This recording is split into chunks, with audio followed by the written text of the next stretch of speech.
Моңғолия әлемді тағы да таң қалдыруда. Анығын айтар болсақ, әлем назары Моңғолия аспанына ауды. Ел тұрғындары күн дауылының әсерінен болатын солтүстік шұғыласын өз көзімен көрді. Ең бастысы, бұл солтүстік шұғыласы қызыл түсті.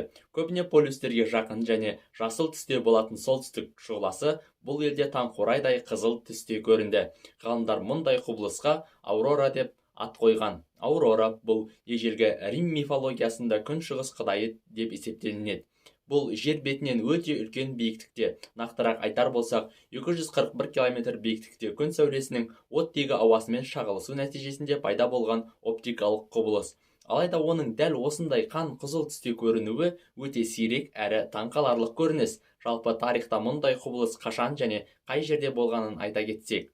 Тарихта қай кезде атмосферада геомагниттік құйын болса, сол кезде аурора құбылысы байқалатын. Оның ең күштісі 1859 жылғы Каррингтон оқиғасы болған. Ол кезде бұл таңғажайып көрініс оңтүстікте болған екен. Кариб теңізі бассейні мен Мексика аспаны қою қызыл түске боялған көрінеді. Ол кезде аспанның жарық болғаны соншалық, құстар таң атты деп ойлап ән салған көрінеді. Ал жақында ғана Моңғолияда көрінген бұл оқиға ғалымдарға бұл оптикалық құбылысты одан әрі терең зерттеуге көмектесетін болады.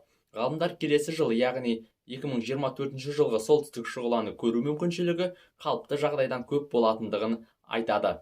Кей елдер полярлы шұғыланы туризм үшін де пайдаланып жатыр.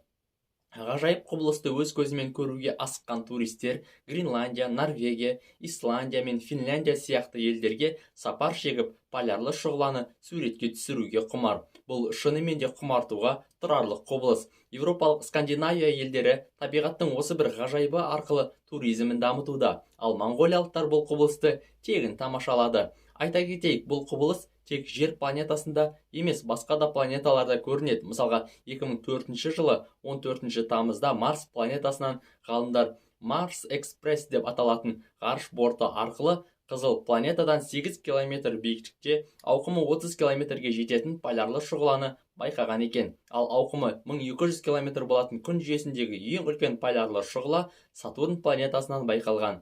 Ал енді пайдалы ақпаратқа кезек берсек. Егер полярлы шұғыланы жылы көрпенің астында әйнектен жасалған шатырда ыстық кофе ішіп отырып көргіңіз келсе, сізге Лапландияның Саарселкея деп аталатын таушаңғылық курортына бару керек. Бұл курорттан 10 км қашықтықта Карксуаттен Арктик Ресортс деп аталатын осы әйнектен жасалған комфортты шатырлар бар.